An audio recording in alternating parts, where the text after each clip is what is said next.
إلا الله وحده لا شريك له وأشهد أن محمدا عبده ورسوله أما بعد فأعوذ بالله السميع العليم من الشيطان الرجيم من همزه ونفخه ونفثه ومن آياته خلق السماوات والأرض واختلاف ألسنتكم وألوانكم إن في ذلك لآيات للعالمين۔ اللہ تعالیٰ کا فضل، اس کا کرم، اس کی رحمتیں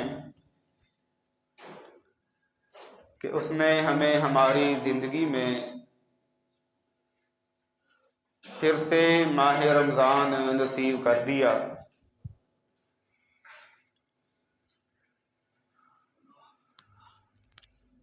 بڑی جلدی، بڑی تیزی سے یہ ایام، یہ لمحات ہم سے جدا ہو رہے ہیں۔ بس کل پرسوں کی بات تھی کہ ماہ رمضان کی تیاریاں، اس کا انتظار تھا۔ آج یہ مہینہ آدھے سے بھی 2 دن اوپر ہو چکا ہے۔ آج 17 تاریخ ہے ماہ رمضان کی۔ مجھ سے قبل آپ نے بڑے بہترین اور خطیبانہ انداز میں دروس سماعت فرمائے ہیں۔ جس طرح قاری صاحب نے بتایا کہ آج اس سلسلے کا ہمارا آخری درس ہے۔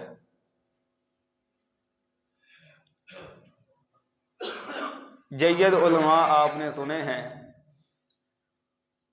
تو جس طرح کہتے ہیں نا کہ برفی کھانے کے بعد چائے پھیکی پھیکی سی لگتی ہے۔ آپ ماشاءاللہ برفی شرفی آپ نے کھا لی ہے، تو میں ہو سکتا ہے آپ کو وہ پھیکا سا ہی لگوں۔ تو بہرحال بڑی توجہ سے بیٹھیے گا۔ یہ جو دروس کا سلسلہ آپ نے شروع کیا، اس میں جانی، مالی، کسی بھی لحاظ سے کسی بچے، جوان، بوڑھے نے جو بھی تعاون کیا ہے، اللہ تعالیٰ اپنی بارگاہ میں قبول فرمائے۔ فوت شدگان کی اللہ تعالیٰ بخشش کا ذریعہ و سبب بنا دے، اور بیماروں کی اللہ تعالیٰ شفا، صحت یابی کا ذریعہ بنا دے۔ جب سے یہ ماہ رمضان شروع ہوا ہے،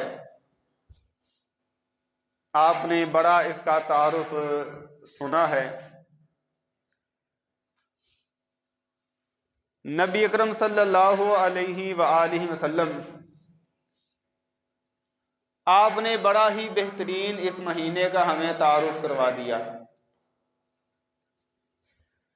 اور اگر ہمیں یہ بات سمجھ آ جائے کہ اللہ تعالیٰ نے ایک رمضان کے نام سے ہمیں دے کیا دیا ہے، یہ کیا چیز ہمارے پاس اللہ تعالیٰ نے پہنچا دی ہے، یقین جانیے یہ بات جس بندے کو سمجھ آ جائے، اس بندے کی زندگی کو 4 چاند لگ جاتے ہیں۔ اس بندے کی دنیا اور آخرت سنور جاتی ہے، جسے یہ پتہ چل جائے کہ اللہ تعالیٰ نے رمضان کے نام سے ہمیں دے کیا دیا ہے۔ ہمارے پاس جتنے بہانے، جتنے عذر، جتنی معذرتیں، جتنی رکاوٹیں ہمارے پاس موجود تھیں، اللہ تعالیٰ نے ساری ہی دور کر دی ہیں۔ فرمایا رسول اللہ صلی اللہ علیہ وآلہ وسلم نے، اللہ تعالیٰ جنت کے تمام دروازے کھول دیتا ہے۔ 8 دروازے ہیں جنت کے، اور جہنم کے سارے